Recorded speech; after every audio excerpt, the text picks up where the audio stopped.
بسم الله الرحمن الرحیم. نن ډایرکټ ان ډایرکټ تر شروع کوم. ډایرکټ ان ډایرکټ مو جوار په لوارم ویلي ښه. ډایرکټ څه ته وایي، ان ډایرکټ څه ته وایي. دا کله چې سړی غږیږي یا لیک کوي یا ویل کوي، دا دواړه ډېر په مخه درځي. اول ټینسونه دي، بیا له ډایرکټ ان ډایرکټ دی، له اکټیو پیسیو وایس. اکټیو پیسیو وایس مو ویلي دي، ټینسونه مو ویلي دي. نن چې بیا موږ ډایرکټ ان ډایرکټ وایو، په هغه کې دننه به موږ ټینسونه بیا له سره ووایو ښه. اته ټینسونه دونې پکې ضروري نه دي، دا څلور ټینسونه چې دي دا ضروري دي. پریزنټ او فیوچر یعنی اوسنۍ او را روانه زمانه کې دا دننه چینجز نه پیښیږي، نو ځکه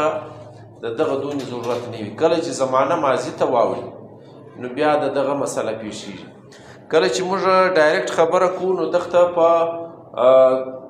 لفظي روایت ویلی سو، په اسانه ټکو، یعنی د یو سړي لفظونه راخیستل. سړی غږیږي، د هغه توري مو راواخیستو چې څه خبرې کړي وي هغسې ولیکئ. په انګریزي کې کلیه دا ده چې دا په انورټډ کاماز کې لیکل کېږي ښه. اکشني واواین چې ورته وایي په هغه کې لیکل کېږي. او چې څنګه د ده خبرې وي نو روایت سو لفظي. کله چې بیا ستاوه خبرو ته اړی، ستاوه مطلب ته اړی، نو دا معنوي روایت وګرځي، معنا یې راواخلي، توري نه ښه. نو په ډایرکټ کې د جملې دوه اړخې وي. یو اوله برخه چې څوک غږیږي، فاعل سبجیکټ، دغه ته ریپورټینګ برخه وایي ښه. او کله چې هغه د سړي توري راواخلي هغه ریپورټډ دي، یعنی هغه چې کومې خبرې کړي وي هغه ته راواخلي. نو ریپورټینګ او ریپورټډ دا به سره جلا کوي. د جملې دوې برخې دي. د ریپورټینګ پس کامه لګېږي، بیا انورټډ کاماز، بیا بندېږي. دا سړي خبرې ګرځي په دا کې بندېږي. دلته به ما در لیکلي ښه. نو دا جمله چې دا دوې برخې ده. یوه برخه دا ده هی سیز،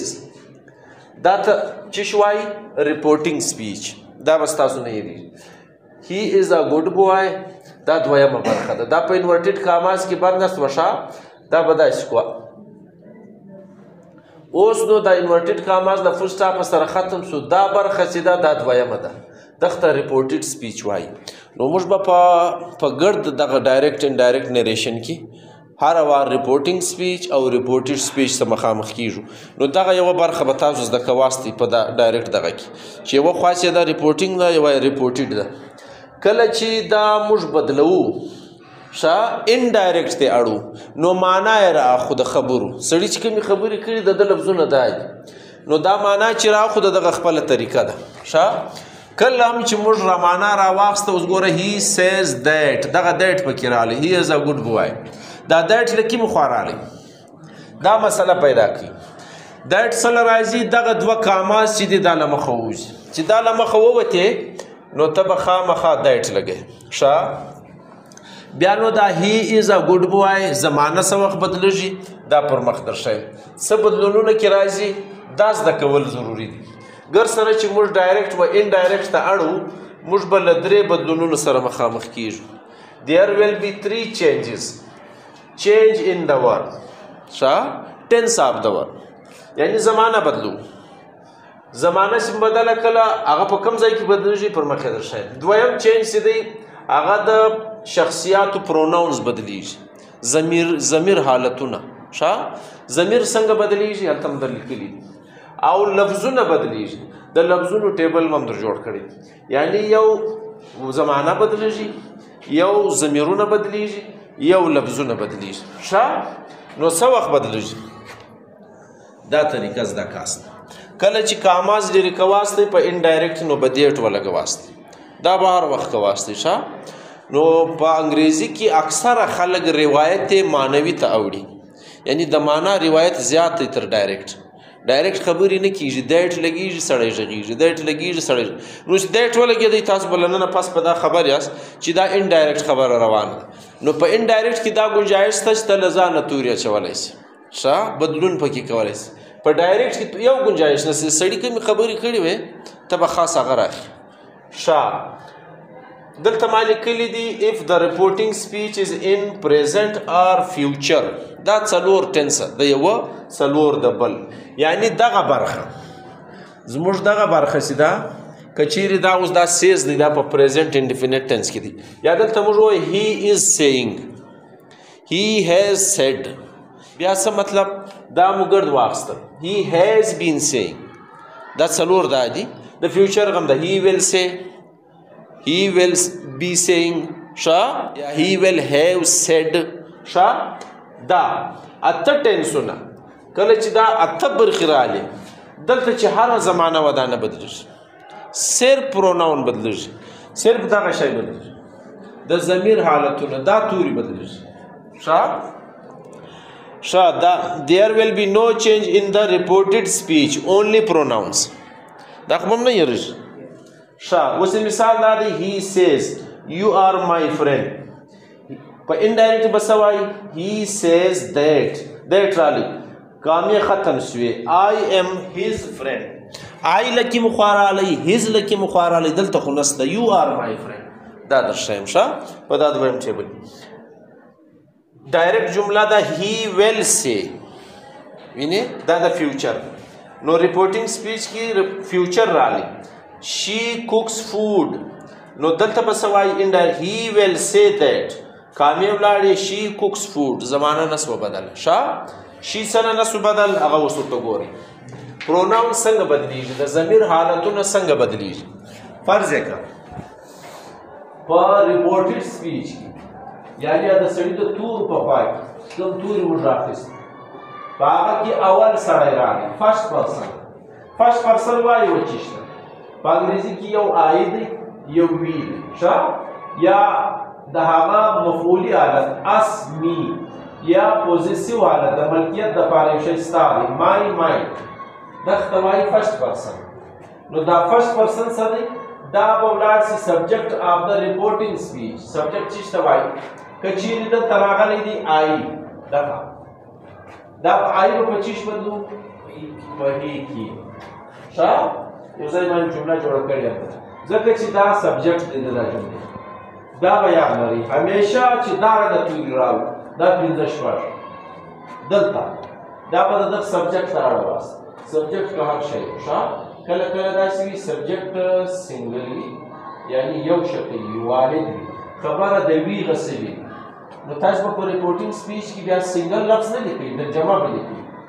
د ټیچر سے وی آر گوئنګ ښه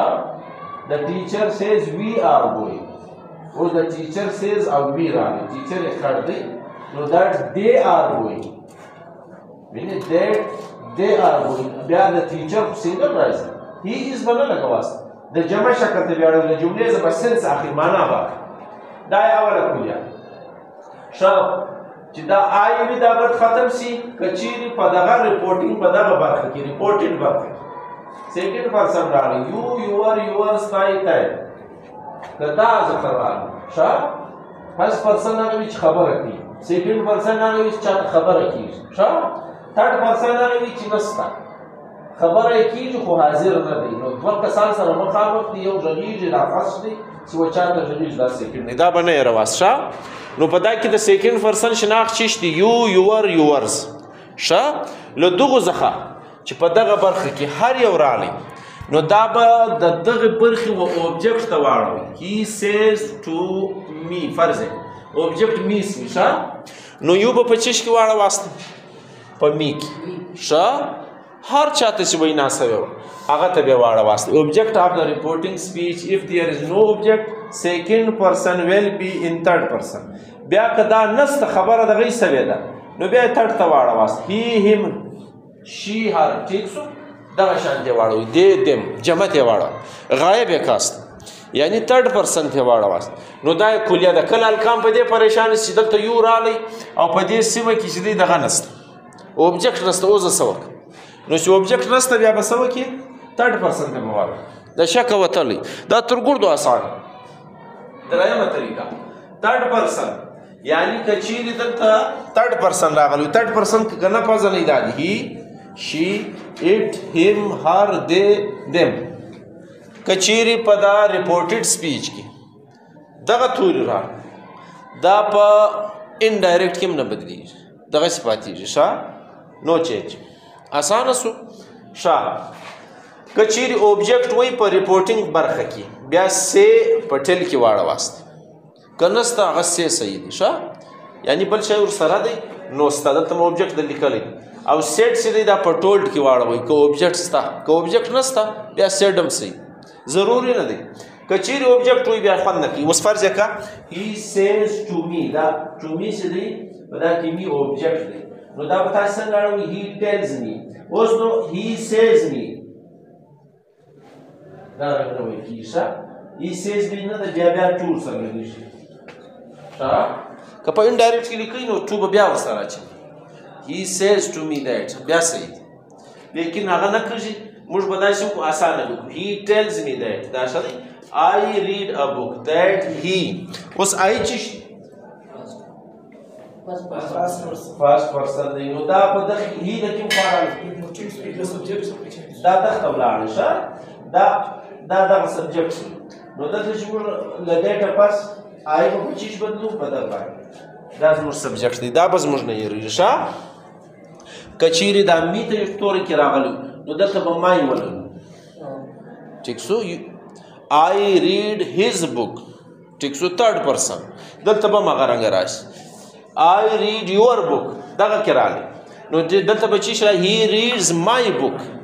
ښه زما کتاب وایي نو دا رنګې موږ په خپل طبیعت که third person راغلی his book her book بیا به his او her هغه رنګه پاتې شي یو چینج به نه راځي دا بیا کلیه وي ښه ښه ځینې توري چې دي د لفظونو غه دریم چینج دغه ځینې توري بدلېږي words ښه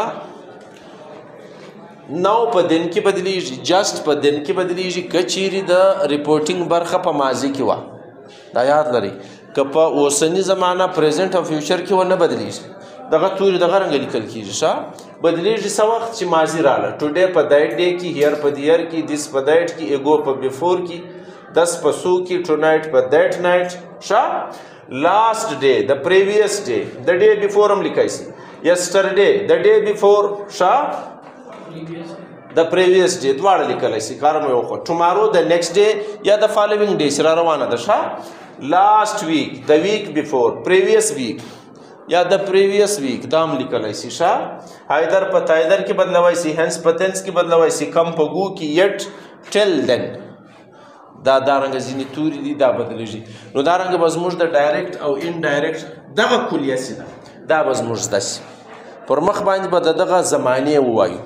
اته زمانې موږ په یوه ورځ ویلی شو ځکه چې هغه ډېرې اسانه دي یوه بله کلیه له ما هېره سو هغه دا ده که چیرې ماضي راغله فرض یې که دلته سیډ راغله